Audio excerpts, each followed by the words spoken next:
అంతే తప్ప ఈరోజు ఏడ భూసేకరణ చేయడానికి పోయినా అంతెందుకు అధ్యక్ష, నిన్నమన్నా నేను చూస్తున్నా గచ్చిబౌలిలో భూమి మీరు ఏం చేయొద్దని.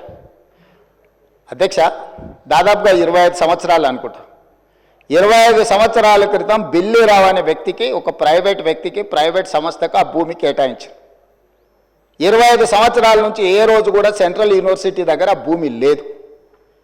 తెలంగాణ ఉన్న కంబైన్డ్ రాష్ట్రంలో 2006లో ఆనాడు కాంగ్రెస్ పార్టీ రద్దు చేసింది ఆ కేటాయింపు. అక్కడి నుంచి కోర్టు కేసులు జరిగినాయి. 2014లో తెలంగాణ రాష్ట్రం వస్తే 2024 వరకు 10 సంవత్సరాలు గత ప్రభుత్వం బిల్లీరావు నుంచి భూమి గుంజుకోలేదు అధ్యక్ష. నేను వచ్చిన ఎంబడే సుప్రీంకోర్టు వరకు వెళ్ళి కొట్లాడి ఒక ప్రైవేట్కు ఐఎంజీ భారత్ అని ఒక ఫేక్ కంపెనీకి కేటాయించిందని ఆరోపణలు ఎదుర్కొంటున్న భూమిని సుప్రీంకోర్టులో కూడా కేసు గెలిచి ఆ భూమిని వెనక్కి తీసుకొని ఆ భూమిని ఈరోజు మనం అభివృద్ధిలో భాగంగా టీజీఐఐసి కేటాయించి అక్కడ ఐటీ కంపెనీలు ఇతర పరిశ్రమలు రావడానికి అవసరమైన లేఅవుట్ చేయండి అని చెప్పి ఈరోజు ఒక అభివృద్ధి కోసము ఒక కాంక్రీట్ ప్రపోజల్తో ముందుకు వస్తే ఈరోజు అక్కడ ఏదో రిజర్వ్ ఫారెస్ట్ ఉన్నట్టు, రిజర్వ్ ఫారెస్ట్లో అత్యంత ఏమంటారు జీవరాశులు ఉన్నట్టు, జింకలు పులులు సింహాలన్నీ ఆనే ఉన్నాయి అన్నట్టు, జింకలు పులులు సింహాలు లేవు అధ్యక్ష. ఆ చుట్టుముట్టుతో కొన్ని గుంటనక్కలు చేరి ఇట్లా వ్యవహరిస్తున్నాయి అధ్యక్ష. గుంటనక్కలకు గుణపాఠం చెప్తాం అధ్యక్ష. అది 100% developed area. We're also going to utilize for development. We're not utilizing or otherwise మేము ఎవరికో అర్ధరాత్రి పూట ఎవరికో కట్టబెట్టే ప్రయత్నం చేయలేదు అధ్యక్ష.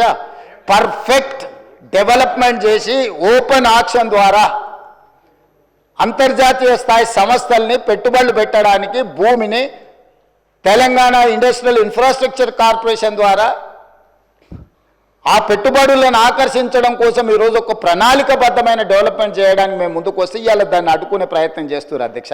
నేను ఒకటే మాట అడుగుతున్నా అధ్యక్ష, 10 సంవత్సరాల మీద అధికారంలో ఉన్నప్పుడు ఐఎంజీ భారత బిల్లీరావు అనే ఆయన దగ్గర భూమి ఉన్నప్పుడు మీకు బాధ లేదు, దుఃఖం లేదు, ఆ భూమిని వెనక్కి తీసుకురావాలని ఆలోచన లేదు.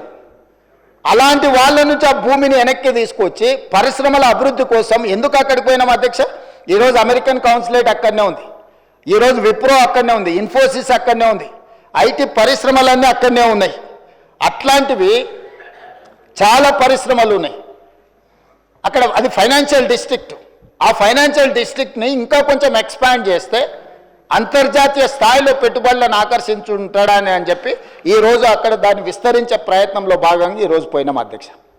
పరోక్షంగా కోర్టులో పిఐఎల్ చేపిస్తారు, పరోక్షంగా పిల్లల్ని రెచ్చగొడతారు, యూనివర్సిటీ ల్యాండ్ తీసుకున్నారని. ఐఎంజీ భారత్కు పోయినప్పుడు లేని బాధ ఈరోజు టీజీఐఐసి పరిశ్రమలను నిలుపుకోవడానికి, పెట్టుబడులు పెట్టడానికి, వేల లక్షల ఉద్యోగ అవకాశాలు కల్పించడానికి ప్రయత్నం చేస్తుంటే ఎందుకు అభ్యంతరం పెడుతున్నారు అధ్యక్ష? ఎందుకు అంటే ఇంత సింపుల్ లాజిక్. అంటే రేపు పొద్దుగాల మీరు ఏ పరిశ్రమల కోసం భూమి సేకరించరా? ఏ రోడ్ల కోసం విస్తరించడానికి మీరు భూములు సేకరించరా? ఈ రాష్ట్రంలో పరిశ్రమలు రావద్దా? ఈ రాష్ట్రంలో పెట్టుబడులు ఎవరు పెట్టొద్దా? ఈ రాష్ట్రంలో చదువుకున్న నిరుద్యోగులకు ఉద్యోగ ఉపాధి అవకాశాలు ఇవ్వొద్దా? యూనివర్సిటీకి ఏం సంబంధం అధ్యక్ష భూమి? ఆ భూమి ఐఎంజీ భారత్ అని బిల్లీరావుకు కట్టబెట్టిన భూమి 25 సంవత్సరాల తర్వాత ఈ ప్రభుత్వం ఏర్పడిన తర్వాత, ప్రజాప్రభుత్వం ఏర్పడిన తర్వాత సుప్రీంకోర్టులో కొట్లాడి వేల కోట్ల రూపాయల భూమిని వెనక్కి తెచ్చింది నేను అధ్యక్ష.